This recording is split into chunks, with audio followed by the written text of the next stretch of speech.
investiture will focus the attention of the whole world on the Principality. The investiture itself was a culmination of a number of events. They were all, from our point of view, deliberately offensive. It will be an occasion for monarchy and state to walk together in harmony, as they have done for so many years now. They were throwing gauntlets down, and someone had to pick them up. When you came to Wales, of course, there was quite a lot of strong anti-English nationalist feelings. It's something that you've come to understand, come to comprehend since you've been in Wales. You see, I think they feel so strongly about Wales as a nation, and it means something to them, and they're depressed by, you know, what might happen to it if they don't try and preserve the language and the culture, which is very unique and special to Wales. And if something is unique and special, I see it's well worth preserving.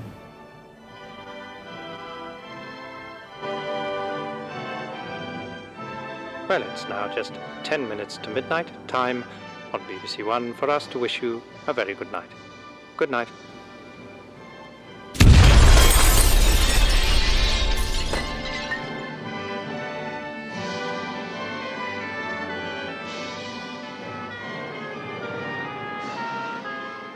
Yn ystod y nos neithiwr, fe ddigwyddodd yr hyn roedden ni I gyd wedi bod yn ei ofni ers misoedd.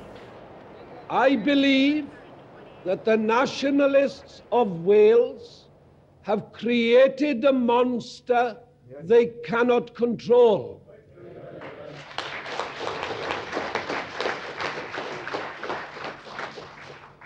They have created an atmosphere in which violence of this sort is seen as the logical end of their philosophy.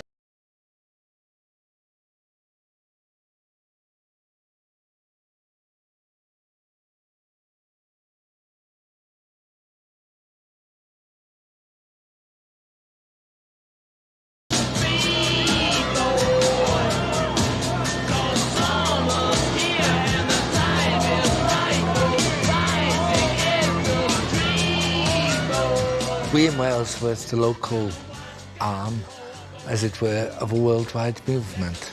A worldwide movement, a protest against the old established orders of the imperial order, which had led to world wars and so on. Young people saying that they wanted a better future for their countries. We want a new order which puts people and their cultures first.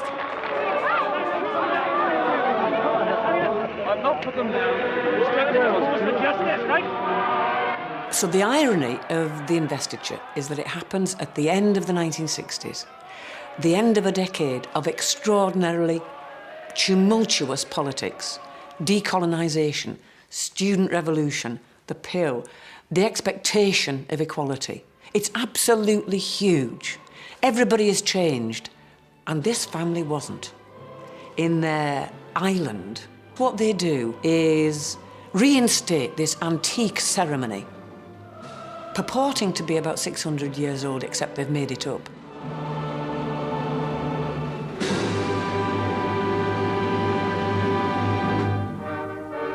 The promise of the investiture ceremony had been made in Cardiff over a decade earlier. The British Empire and Commonwealth Games in the capital have made this a memorable year for the Principality. I intend to create my son Charles, Prince of Wales, today. When he is grown up, I will present him to you at Carnarvon.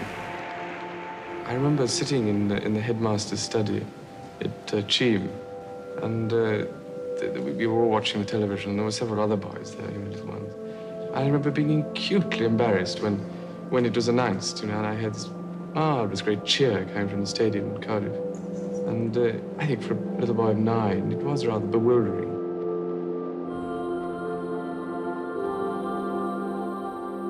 Charles is a frightened, subdued soul. The Queen tells him, across a public address system, for goodness sake, that he's going to be anointed the Prince of Wales. This is a very odd way of being a family, but it's a guarantee of the duty of the sons. This is the way that the royal family was really operating at this point. You are told something, you put up with it, you deal with it, and you cope with it. And it's really hard for Prince Charles because he's a very sensitive child, he's a very thoughtful child, and this weighs heavily on him. He really is expected to just accept it and get on with it. The idea of the 1969 investiture was popular in Wales. A Western Mail poll at the time suggested that the majority of Welsh people welcomed their new prince with enthusiasm, without ever questioning his historical right to that title.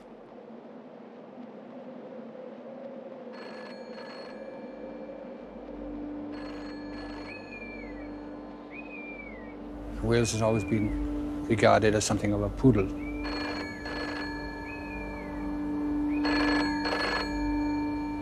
And I think the principle was that we had to show that this was not a sentiment shared by everyone, and that there were some people who remembered a bit further back. One of those who questioned the legitimacy of this unfolding ceremonial was a man who had pledged his life to serve Queen and country. A young army sergeant called John Jenkins, who single-handedly took it upon himself to reorganise and mobilise an underground movement called MAC, Mudiad Amddiffyn Cymru, against the most public display of state power this small country had seen in recent years. John Jenkins was born in 1933 and raised in Treharris and then Pen y Bryn in the Rhymney Valley. He was the son of a miner, and he described his childhood as idyllic. The young John wasn't raised as a Welsh speaker, but he was fascinated by history and his Celtic roots. In particular, he was captivated by Capel Gwladys, an ancient site on Gelli Gaer Common, close to his home in Pen y Bryn. It's a place he would return to many times in his life. He played drums in the local kazoo band, and his love of the drums and the outdoors would take him into the army.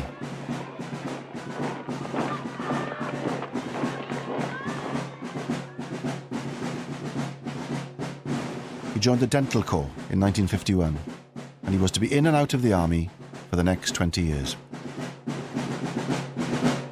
Cyprus. In keeping with British anxiety that the frequent riots may lead to bloodshed, our troops have exchanged their arms for riot sticks and shields. By the summer of 1958, John Jenkins is posted to Cyprus. What going on in Cyprus at that time is the AORCA campaign, which is against British rule on the island. After 4 years of an insurgency in which police bases and military bases are targeted, Cyprus is handed back its independence, and John realises that this has been achieved with only a handful, a comparatively small number of men.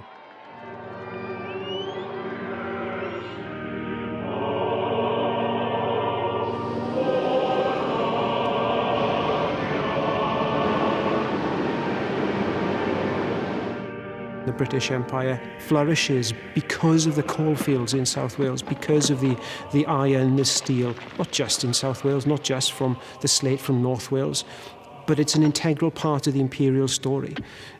But by the 60s, that empire is dead, essentially. The empire is crumbling. Those opportunities that were there in the empire are no longer there. The coalfields are beginning to fail, so that you see unemployment amongst the coal miners increase in the 1960s.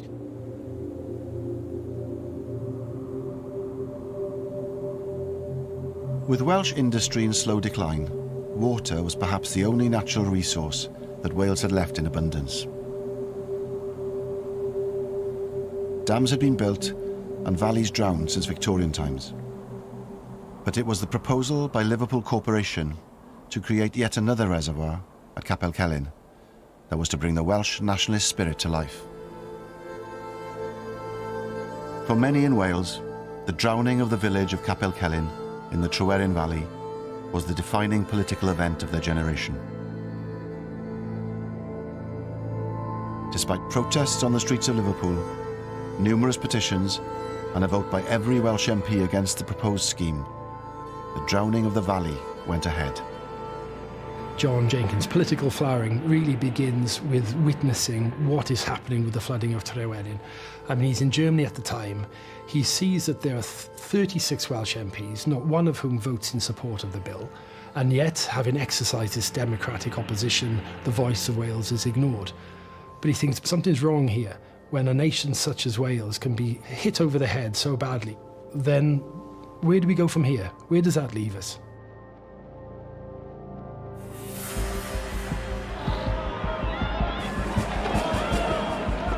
For some people, it said, there is no political democratic solution to this, and the only way we can win our freedom, the only way we can look after Welsh interests is not through the ballot box, but through some kind of violence. And Tryweryn does see the emergence of violence as a political tool within Wales. The following year, on his return to Wales, John Jenkins was to bear witness to one of the most horrific man-made disasters of the industrial age, in a town that was close to his heart. BBC One continues now, earlier than published, with 24 hours.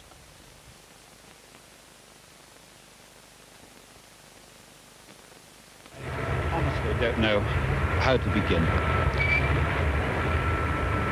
Never in my life have I ever seen anything like this. I hope that I shall never, ever see anything like it again. This is one of many valleys in South Wales, in the South Wales coalfield tonight. It's a very special valley. It's a valley that contains death. 116 children and 28 adults were killed when the slurry from a coal tip engulfed the local junior school. I began to feel discredited in many ways, in that I was a member of a nation which was downtrodden and which was suffering. It was my mother's home, you see, for a start, and I felt it very deeply.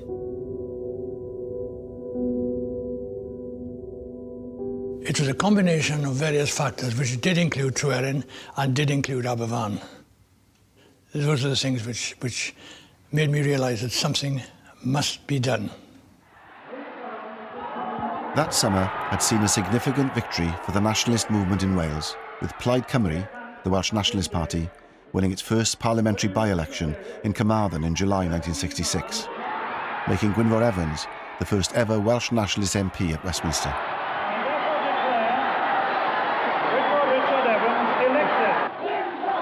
When we look at independence movements, they're always an amalgamation of different interest groups. A campaign for national independence or national self-determination that is successful is a campaign that is able to bring together all sorts of different perspectives. We see that to an extent in Wales in the 1960s. The success of Plaid Cymru, for example, demonstrates that increasingly more and more people are willing to detach themselves from the two major political parties in Wales.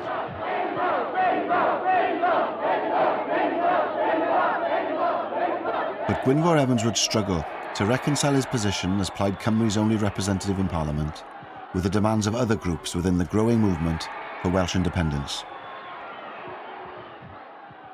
Cymdeithas yr Iaith was founded in 1962 to try and get official status for the Welsh language, to get road signs in Welsh, official forms in Welsh, was part of the awakening of realising that our language was not something which was dying out, but was part of a living, new, young enthusiasm for Wales, a young revolution in Wales. You have Cymdeithas yr Iaith that are committed to direct action, but Cymdeithas yr Iaith are also an organisation which is committed to pacifist means. And then you have groups like MAC and the FWA who are committed to a more violent campaign of disobedience, of disruption, of terrorism, if one likes. At Machynlleth, the young people met to express through a protest march their dissatisfaction with the situation in Wales. These rallies drew together a variety of organisations, the Free Wales Army, the Young Patriots League, the Patriotic Front, the Anti-Sice League, and it's open to question how far these various groups enjoyed shared objectives and shared membership.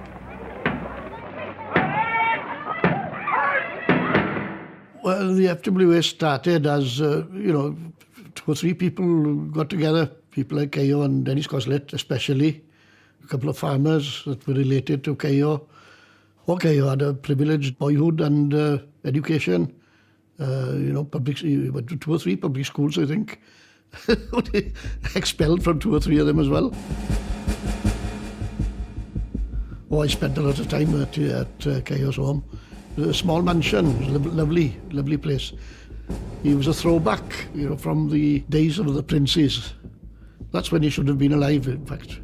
The days of Glyndŵr and Llywelyn. He'd have loved it. There were many non-Welsh speakers in the FWA, especially those from Rhondda, Merthyr, places like that. And they joined the FWA, I think, because they didn't feel as if they fitted in with Plaid Cymru because of the language. They wrongly thought that they had to speak Welsh. And FWA became a natural home for many of these disenchanted Valleys people. We'll make a stand and prove to the world, for once and for all, that we are a nation, that we will stand on our feet. At least we have made the dismal pages of Welsh history a little more exciting. Cayo is in the South Wales Borderers, and he fought in Malaya against the communist insurgents. And he always hated communism from then on, and anything left-wing. He was a strange concoction, Republican on one side and a rampant right-winger on the other. Destroy the flag of tyranny. That's it. What Cayo is able to see in Malaysia is similar to what John Jenkins is able to see later on in Cyprus, which is that he sees these small groups of individuals cause disproportionately large political and social effects through the use of violence. But they also find that these groups are very elusive. Cayo in particular finds that in Malaysia the guerrillas can just disappear. And that, of course, is very similar to the way the Welsh have waged warfare for centuries back in medieval times. The landscape of Wales is very rugged, is very rural. And if you look at the ways the campaigning of, for example, Owain Glyndŵr, there's a big emphasis on small, what we might now call guerrilla tactics.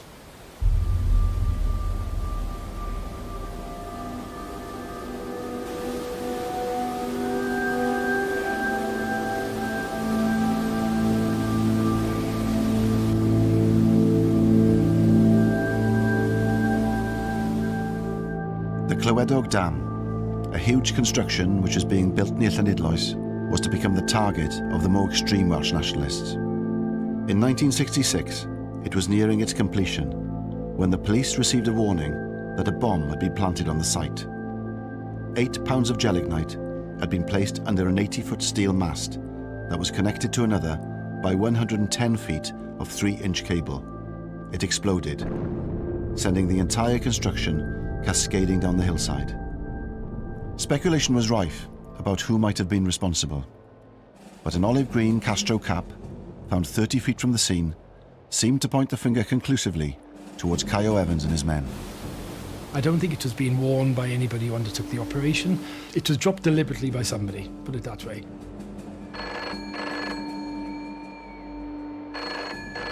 "200 people were questioned throughout Wales, one of whom was Gwynfor Evans. So in the dark are they, I think, as to who might be responsible, whatever their suspicions.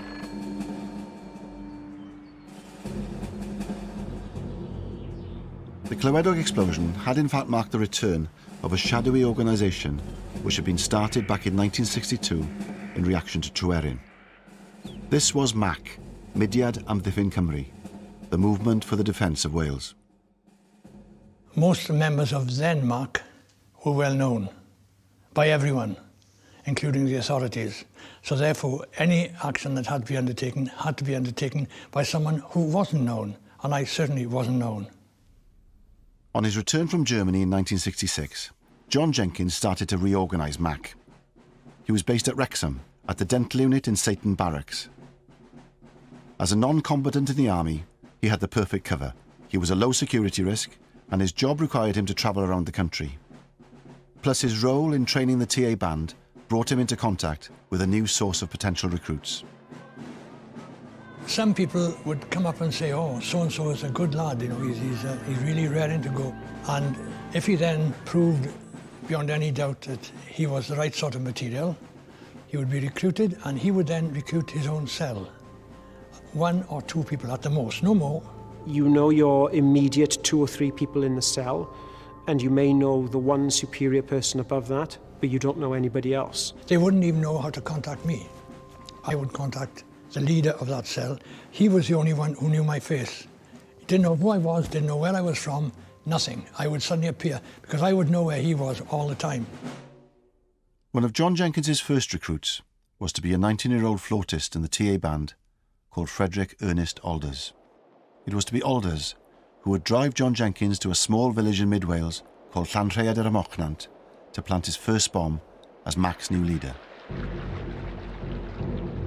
Most of the villagers who heard the loud explosion thought it was thunder. The explosion caused this gash, about 7 feet across. Every pipe carries 12 million gallons of water a day to Liverpool. Detectives found a piece of fuse, a small lead plate, a spring, and a brass cover which could have been part of a timing device. They did not find, as reported in some newspapers, any Free Wales Army caps there at all. While the Mac bombers were creating havoc for the authorities, the Labour Party was waking up to the threat of mainstream nationalist politics. The rapturous, adoring supporters of the first Welsh nationalist ever elected to Westminster. Is Gwynfor Evans's triumph merely a quirk of history, or is he the standard-bearer of a new Welsh rebellion? The Labour Party in Wales, yes, they were surprised, but it wasn't something that overshook them, because in the Welsh heartland, in West Wales, containable. But then a year later, when Rhondda West almost went to Plaid, you know, that was really serious business, because now Plaid Cymru had come to the door, to the front door of the Welsh Labour heartland. Somehow, whoever it was, they must have thought back, they must have known their Welsh history, how the investiture of 1911, that Lloyd George himself thought of, how popular that appeared and came across Wales. Someone must have thought, hey, this is what we need to do. For the Labour Party, reviving the investiture ceremony now seemed like a timely political move. There was an understanding, I think, on the part of Labour MPs that the royal family was a lot more popular than one might appreciate if one just listened to the nationalist narrative, and that by holding such an ostentatious demonstration of royal power and of unionist power in the capital of Welsh nationalism, they would be cocking a snook at any kind of move towards a more nationalistic Wales. When the Labour government announced that the investiture was to take place at Caernarfon on the 1st of July 1969, it provided a new focus for the nationalists in Wales. Ond wedi syni fwy bod cenedlaetholwyr wedi gallu croesawu a breichiau agored berson sy'n symbol o'n huniad a Lloegr.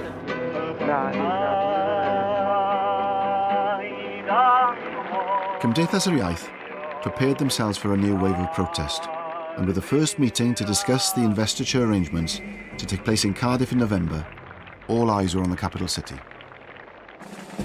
The Free Wales Army, of course, took up the cause, and in their own unique style were using every opportunity to draw attention to themselves, with Dennis Coslet, Caio's loyal lieutenant, getting interviewed on national television by David Frost. Tell me a little about the Free Wales Army. What does it stand for? Well, we are a militant group. We are not pacifists. We are neither conscious. We are prepared to fight for our freedom. Fight for your freedom against whom? from the imperialist government. The Free Wales Army did have its role to play within the militant arena. They were visual, they were vocal, and they did succeed in diverting resources and attention from the real bombers. What sort of things have you done so far? Oh, we've caused a lot of damage to your pipelines. How have you done that? How have we done it? Well, we've just put plastic on the establishment's pipelines and blasted away. The FWA did Mac a great favour. They took all the publicity while Mac could act surreptitiously. Nobody knew who they were, where they were from, where they'd strike next. On November the 17th, 1967, the Investitures Organising Committee was to meet at the Temple of Peace in Cardiff. John Jenkins, as Mac's new leader, was acutely aware of the opportunity this presented. John decides that every time a member of the royal family or those involved in the organisation of the ceremony steps into Wales, there will be an explosion. In the early hours of the morning, on the day of the investiture meeting, a 15-pound bomb exploded in the Temple of Peace.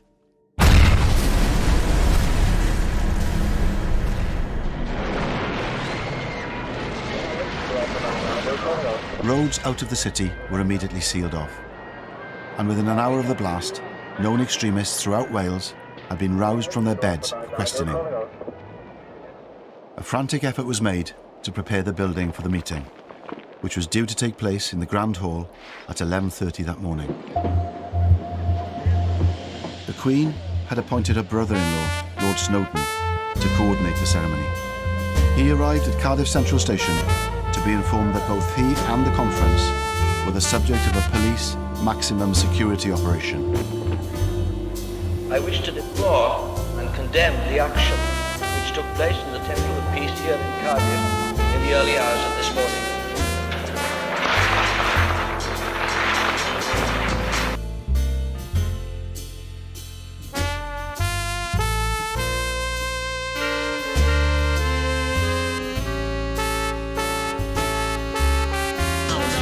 Explosive of years across the globe sees the start of 2 years of explosions in Wales.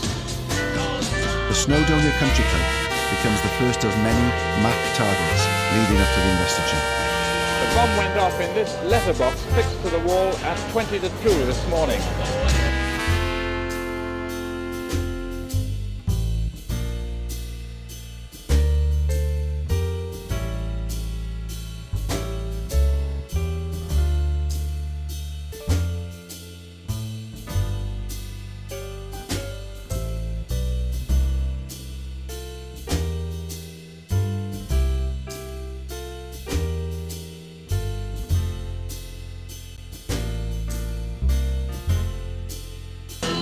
Carnarvon Castle, where the bitterness was born, where in 1282 Llewellyn the Great was killed fighting the English.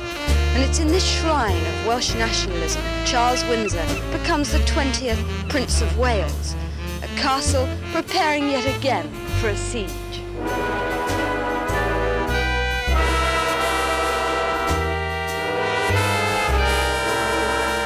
Would you like to go to the investiture and see the prince? No. Why not? In case there'll be a bomb then.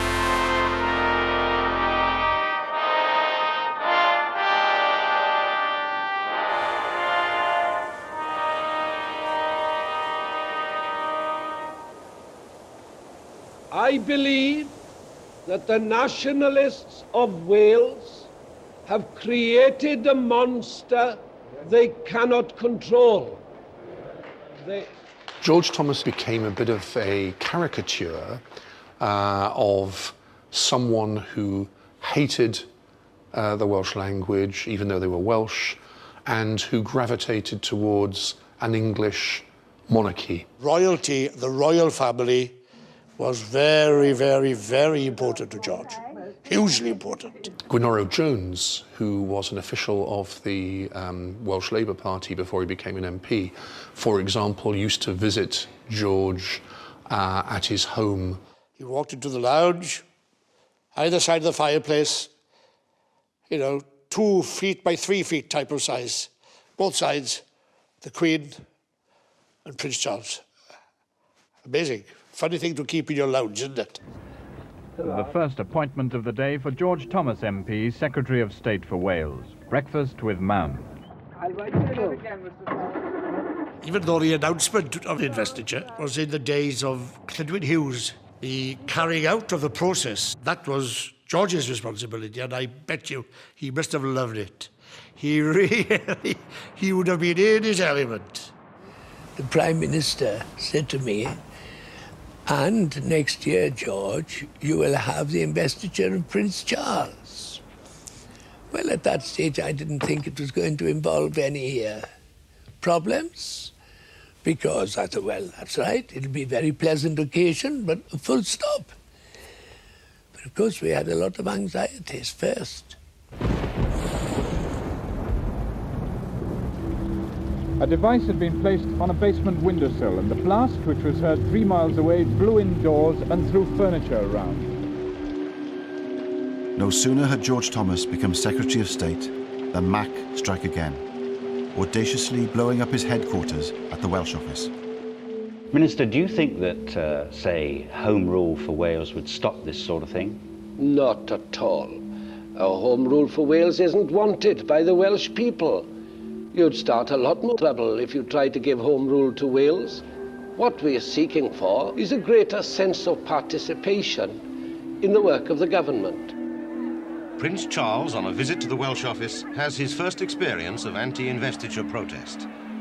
But the throwing of smoke bombs evoked little sympathy for the protesters, who were accused of, in the words of one church leader, ignorant discourtesy to a young man who is in no way responsible for the position in which he finds himself. La la la la la la la la la la la. Mae gen I ffrind bach yn byw yn Buckingham Palace, a Charlo Windsor yw enw e. Tro dwetha res I gnocio ar ddrws oedi, daeth ei fam i'r drws a medde wrtha I. O Carlo, Carlo, Carlo Maripolo heddi, heddi. Carlo, Carlo, Carlo Maripolo gyda dani. Well, I was a student in University College, Aberystwyth as he was at the time. Prince Charles was to be seconded to Aberystwyth for 6 weeks of the summer term, during which time he was going to learn the Welsh language, he was going to learn everything about Welsh history and Welsh culture, so that he'd be acceptable then as Prince of Wales. It was quite a surprise when I learned that I was going to be sharing lectures with the Prince of Wales. I wasn't very excited about that. In fact, I thought it was pretty awful. I thought it was quite ridiculous that he would spend a term and learn all he needed to know. But there we go. Not my choice. But when I was chosen by my fellow students to be the chair of Plaid Cymru in the university, it did become a bit of my business, I have to say, because we became then open to persuasion by the authorities to behave ourselves and not to engage in what was called immature protest against the Prince. I received a letter from the principal at Aberystwyth University, and there was an envelope inside an envelope, and this was marked as to be opened only by the Secretary of State for Wales personally. So I opened it. And in it, he expressed his grave anxiety for the physical security of Prince Charles. I couldn't keep this to myself. I had to report it to the Prime Minister, Harold Wilson, who said to me, "What is your advice, Secretary of State?" I said, to proceed. That we cannot have a part of the United Kingdom where a member of the royal family dare not go for safety reasons. We must proceed. The secret police was there at work in the college in Aberystwyth at the time. They had two functions. One was a legitimate function to ensure the personal safety of someone who was the heir to the British throne, but they were also there to ensure that the British state was not politically embarrassed. When we held our protest, the day in which he arrived at the college, I climbed onto the roof of the old college building and I tore up some pieces of paper and I dropped them down as confetti to mark the marriage of the University College of Wales with the British establishment that they were willing to sell out to be used for a blatantly political purpose. I was told later on that police marksmen were on 4 other nearby roofs with their rifles trained at me, so at the time, so had it even seemed that I was dropping anything more sinister than a tiny bit of paper, I'd have been taken out immediately, therefore. Mr. Millward, as one of the Prince's tutors, you'll be putting the final touches to his timetable today. Just how rigorous a syllabus will it be? It's quite a heavy syllabus. He'll have his plate quite full during these 9 weeks, and he's very willing to work hard. It was very strange to be in Edward Millward's company because he was vice chair of Plaid Cymru in Aberystwyth and he was a member of staff and he was the tutor who was teaching Prince Charles Welsh. And he was one of the people who was most concerned that Plaid Cymru, the University of Plaid Cymru responded maturely and sensibly and didn't make fools of ourselves or the Prince. But he was felt by the students to have sold out to the institutions by cooperating so enthusiastically.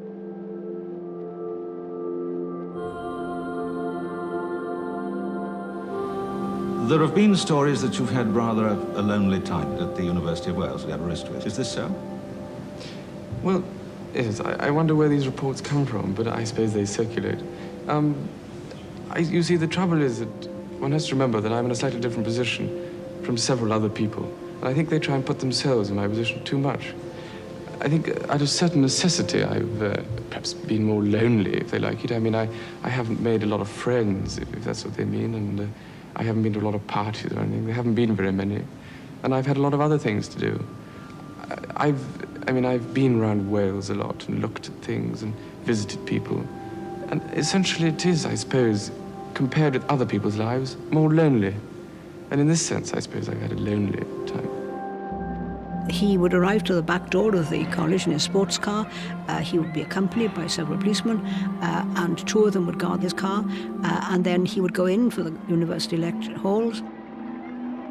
Students would be there already. He would come in, he would sit in the front of the lecture hall, and there would be 2 policemen outside the door to ensure his safety.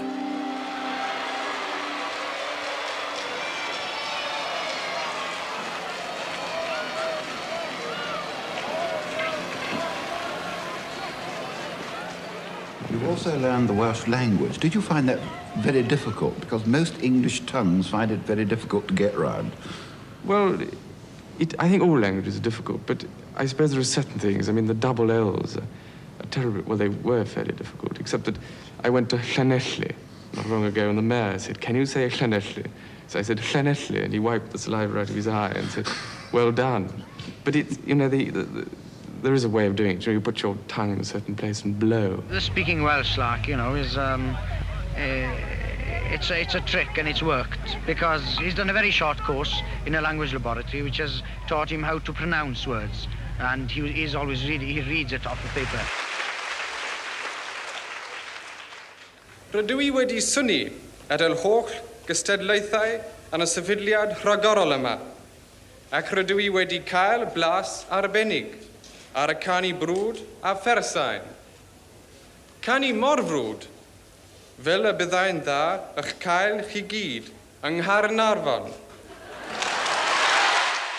Prince Charles has won over the hearts of most of the middle-aged women, especially. And this has been effective, you know, and the ceremony itself was cooked up more or less for the 1911 ceremony at Carnarvon by Lloyd George. And it was then a political gimmick, and to a great extent it is now also a political gimmick. Well, this picture is a very splendid picture of the presentation of the very first English Prince of Wales to be presented to the Welsh people in 1284. And this little fellow here is the actual Prince of Wales being held by his dad, King Edward I. And here are the painters of this splendid picture. There's Ian, Lynn and Mark. Hello. Now, Well, of course, there is the famous story that the Welsh had said they were going to refuse to have any Prince of Wales who didn't speak Welsh. And so Edward tricked them, and he brought out his newborn son, who spoke no language at all, and said, "Here is a Prince of Wales who doesn't speak English."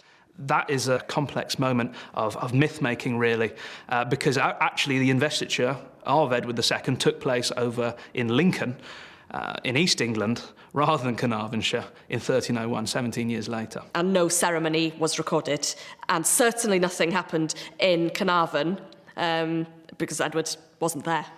So when we think about these ceremonies, we've got to think about an idea first coined by historian David Cannadine, that was the invention of tradition.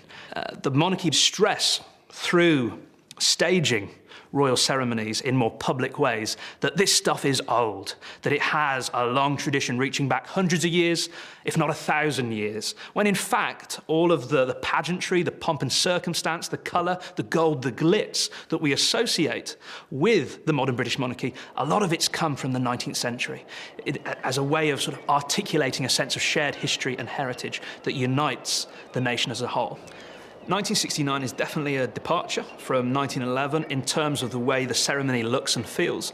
And instrumental to the changes is the figure of Lord Snowdon, Anthony Armstrong Jones, who had, at the start of the decade in 1960, married the Queen's younger sister, Princess Margaret. And in his approach to the ceremony in 1969, he tries to incorporate all of the sort of the feel of the 1960s, that it is a more modern ceremony. I think that when I did it, there were certain people thought I was going to be a whiz kid and do an ultra-modern thing. Actually, it was very traditional. And if it's sort of like what Henry V would have done if he'd had perspex. I wanted it to be romantic, I wanted to be good on television. That was the only thing.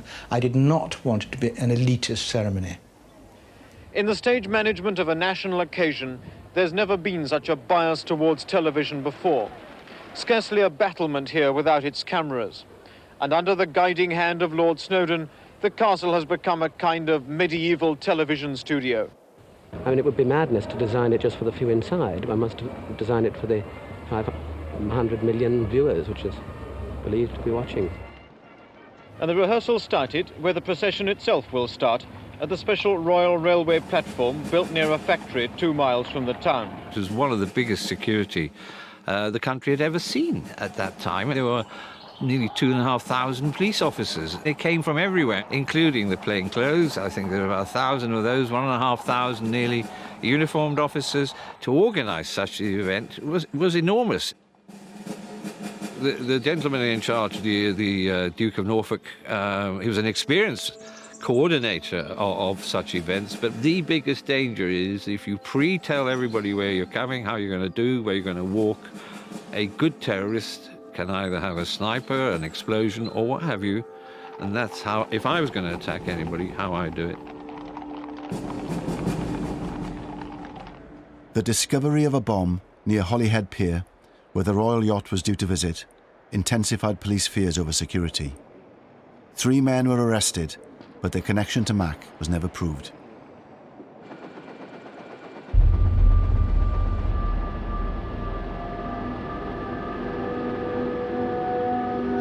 Hello and good evening from Carnarvon on the eve of the investiture. A town which seems about to explode as the sightseers pour into the streets to... John Jenkins, meanwhile, was hiding in plain sight, right under the noses of the security forces. Still a sergeant in the British Army, he had managed to get himself stationed at a temporary army camp in Caernarfon, from where he was directing his bombers. The night before the investiture, there were 4 groups out. And the object of the exercise was to disrupt the ceremony and to cause as much uproar as possible. One was a bomb placed somewhere near where the royal family coach would be coming down.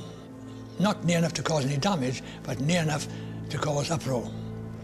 Another was placed in the Chief Constable's garden, and that was timed to create a 22-gun salute rather than a 21-gun salute. And another one was to blow up a pier at which the royal yacht was due to harbour, which meant it wouldn't be able to harbour because there was no pier there. The fourth device was to be set in Abergele, 35 miles up the coast from Carnarvon, by two MAC operatives, Alwyn Jones and George Taylor. John has insisted that he instructed the cell leader, Alwyn Jones, to target a government installation in the town, a social security office, because Abergele is en route to Carnarvon, and John is aware that the Royal Train will be passing through Abergele on its way to Carnarvon. I know people like to say, oh, the Royal Train, because it makes good copy. It was not true. We did not target the Royal Train. There was no intention to hurt or kill anybody. There never was. There was a hole in the ground, not a very deep hole, and there was a pair of shoes alongside the hole where the person had been blown up out of his shoes. It was dark there, and you could not identify anything that you found. I think we had to wait until daylight, really, to find the extent of it, but we knew that there were two persons. On the day the world's media focused on the investiture, two of John Jenkins's operatives were found to have blown themselves up with a bomb Jenkins himself had made.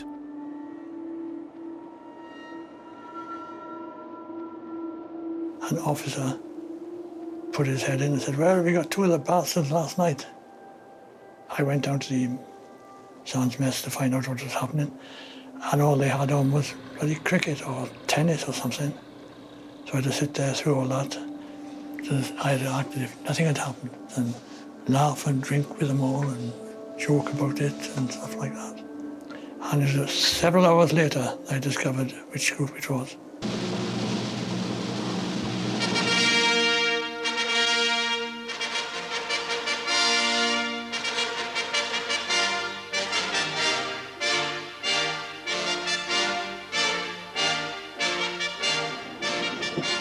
As the programme went on air, two unexploded devices still remained in Carnarvon.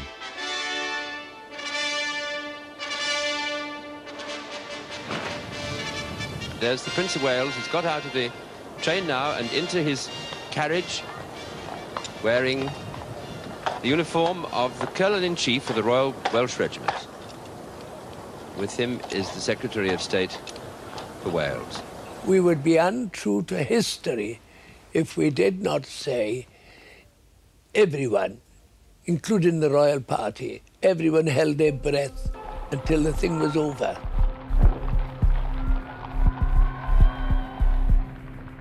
There was a team of three commentators on Radio Wales, and I was situated on top of the Chamberlain Tower in the castle. Now he moves off into town. We shall pick him up in just a few minutes when he's entering the outskirts of Carnarvon itself. And there, out at Griffith's Crossing, Majesty the Queen.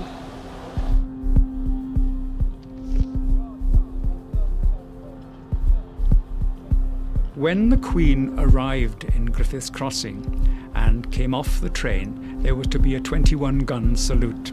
We had instructions, whoever was on the air when the royal salute began was to cue back to me, and I would say immediately jump in and say, now you heard that gun go off. That was the first of the 21-gun salute, signalling the fact that the Queen has now arrived in Wales and is on her way into Carnarvon.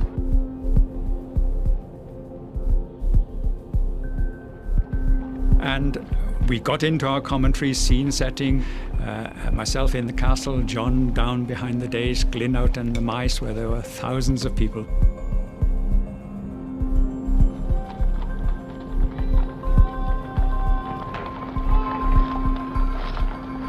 And suddenly, and rather unexpectedly, there was this boom. And so Glyn, fair play, did exactly as we had arranged. He handed back to me, and I jumped in quickly and said, there you are, he said, you've just heard the first gun of the 21-gun salute. Now we'll listen to the other 20 guns. Absolute silence. Nothing. It was quite clearly a bomb. But Prince Charles just looked at me and said, what was that, Mr. Thomas? So I said, Royal salute, Prince Charles. And he looked at me with a question mark in his eyes and he said, peculiar royal salute. And I know North Wales will forgive me because I said, peculiar people up here, sir, I had to say something to cover up.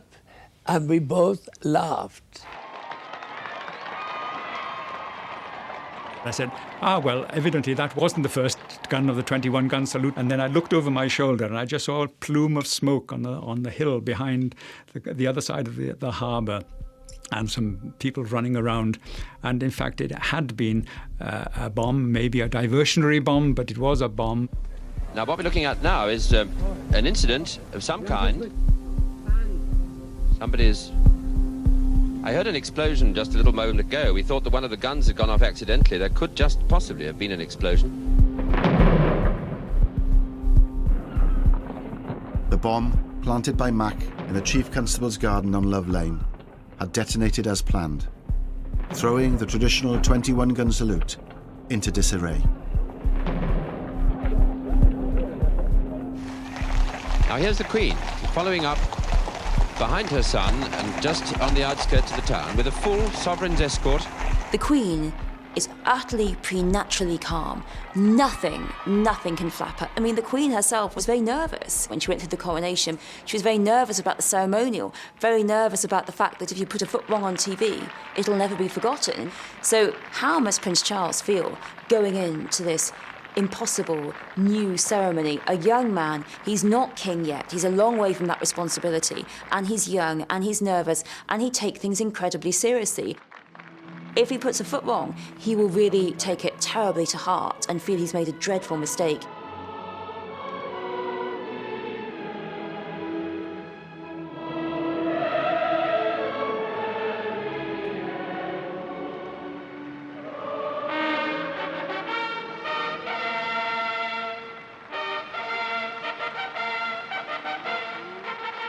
Lord of the Isles and Great Steward of Scotland, Prince of Wales and Earl of Chester, and to the same our most dear son, Charles Philip Arthur George, have given and... So the story goes, whether true or false, that the coronet designed by the Garter King of Arms and Louis Osmond, that the bauble at the centre of the coronet malfunctioned just days before the investiture.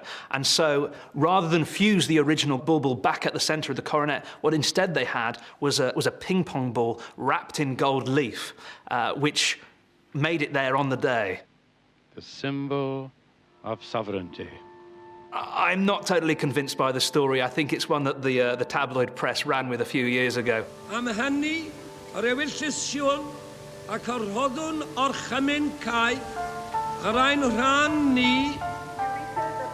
Fe ysbrydolwyd pob un o'r bobl hyn, mewn rhyw ffordd neu gilydd, gan y treftadaeth hon.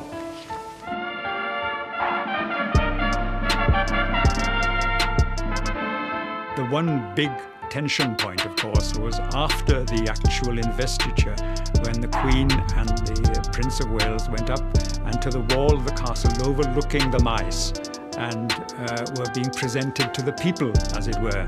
But once they appeared on the balcony, everybody was holding their breath. As the newly crowned Prince of Wales proceeded towards his public, one of Mac's bombs remained undetonated in the streets of Caernarfon.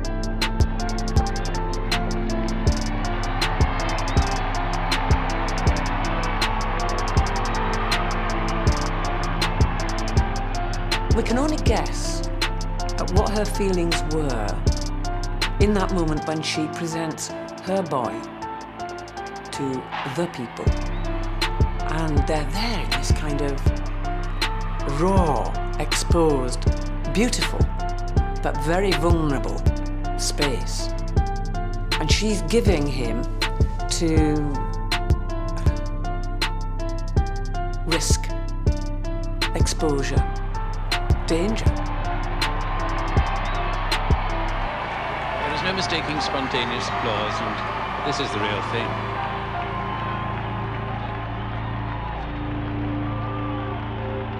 At the end of Investiture Day, there are two Mac devices which have yet to activate, which should have activated at some point during the investiture day. The first, which John claims was placed at Llandudno Pier as a way of preventing Prince Charles from stepping off from the Royal Yachts Britannia onto the pier to begin the royal tour of Wales, which apparently is never found. Or is found, but the authorities have denied any knowledge of it. But the other device in Carnarvon is then activates on the 5th of July, 5 days after the investiture, when 10-year-old Ian Cox, who's on holiday from England, goes to retrieve his ball. It's gone behind a wall, kicks out at what he thinks is an old lampstand. It activates and he suffers severe burns and his right leg is amputated. Without question, the low point of this campaign is the injuries to that little boy.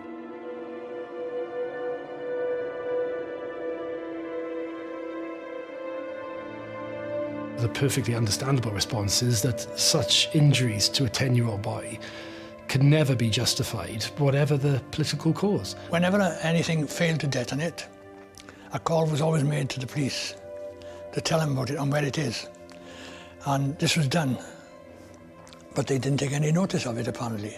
So I made a point of asking, when I was captured eventually, why didn't you take any notice of the call about the bomb? And they said, because it was one of thousands we had on that day, and we couldn't possibly investigate all of them. Such a campaign of sort of indiscriminate time devices, deaths and injuries are perhaps inevitable one way or another. Explosions on remote pipelines in the Welsh Mountains is one thing, blood on the streets is quite another. This is as bad as it gets.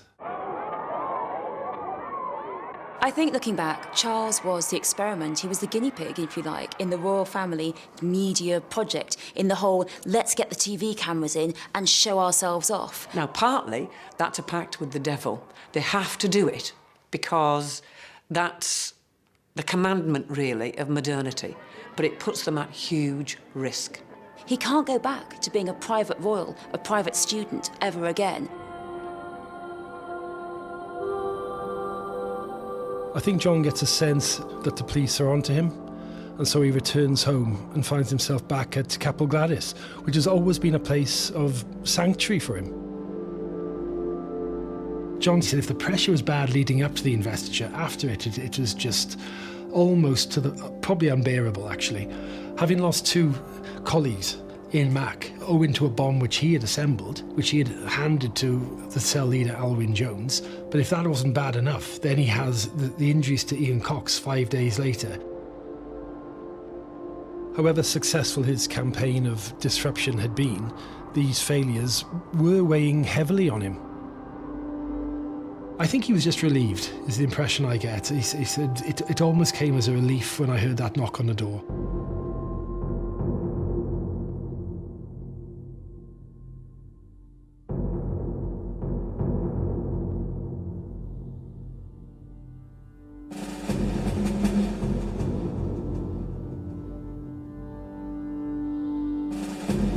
"50 years on, aged 86, John Jenkins is seeing out his days in a nursing home, having forgotten nothing.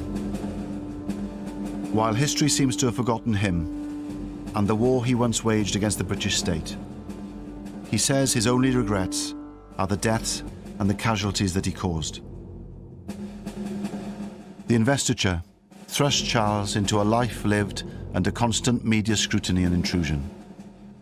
50 years on, at the age of 70, he remains a monarch in waiting, and the longest-serving Prince of Wales in British history. Sian Lloyd asks what the Prince of Wales has done in and for Wales in Charles, Prince for Wales, available on BBC iPlayer.